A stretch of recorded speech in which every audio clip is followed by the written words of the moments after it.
I'm Keith, and right now I'm in the middle of a world tour.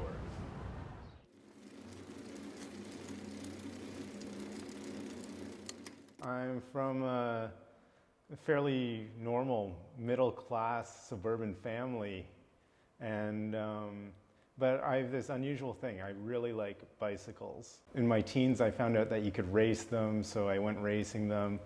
I found out that you could work on them as a mechanic, so I did that. I found out that you could work on the bicycle as a bike messenger. I've done that. But racing was really big, and then it sort of turned into touring the world. And that's, in short, my relationship with the bicycles and where I'm from.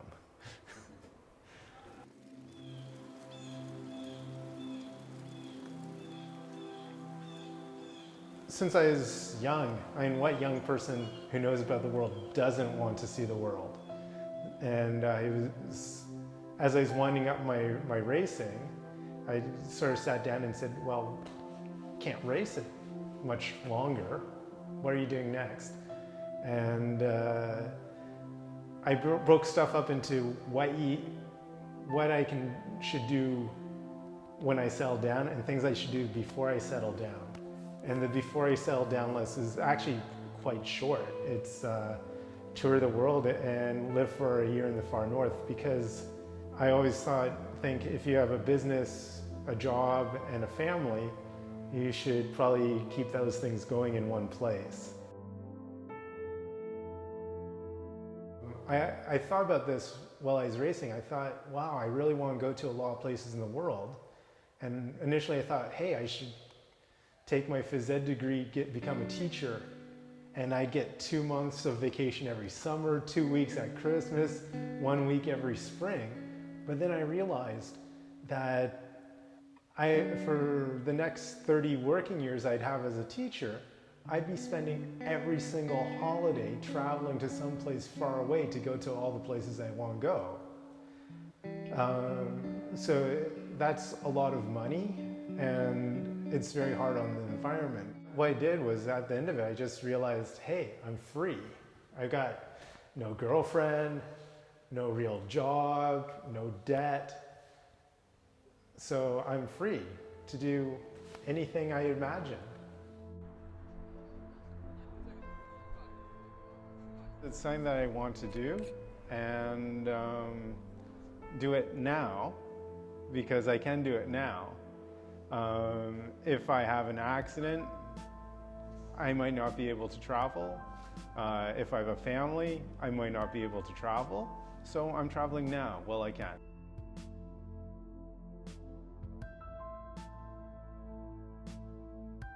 I found a suitable bike, which was an old Japanese city bike. And I bought that for $40. Went to a market, found some suitable bags that sort of resembled like this pannier bag, a little bit longer, a little bit flatter, but would sit nicely on a rear rack.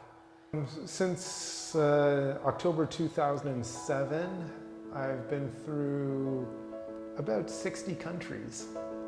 There is just full of really different adventures that you can do. I went down to Komodo and saw the Komodo dragons. I went to Orangutan Rehabilitation Center in Sumatra. I went to an erupting volcano.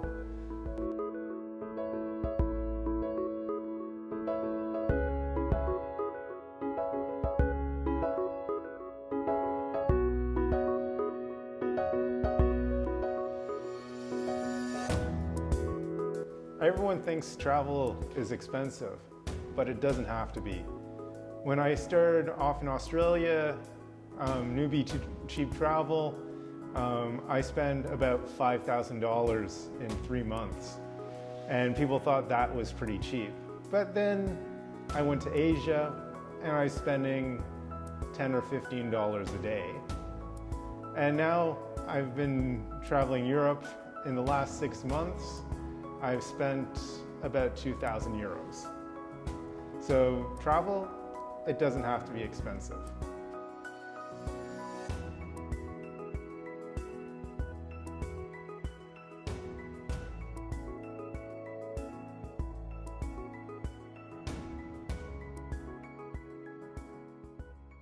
But it's always better to stop and work, put some money in the pocket, and then go off for a few months. But the teaching English as a second language, my last job in Rabat, I worked for 2.5 months, and I left with 2,000 euros in my pocket.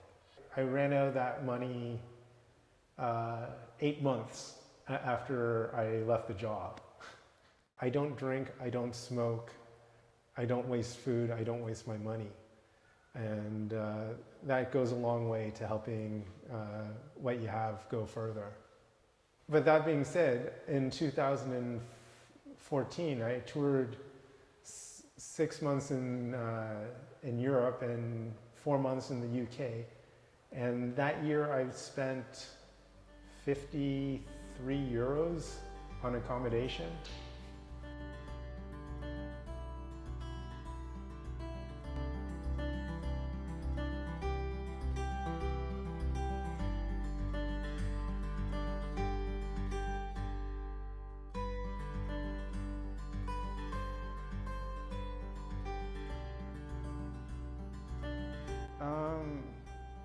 A couple of years ago, I had some very rough weather in Scotland, and I dropped my tools somewhere, and I had a bunch of flat tires, and it's like, man, I'm getting too old for this. I should just go home and get a job. But of course, that's, it's sort of in the plans for the future, but you can work anytime. But to be free and to tour for yourself, you can't do anytime.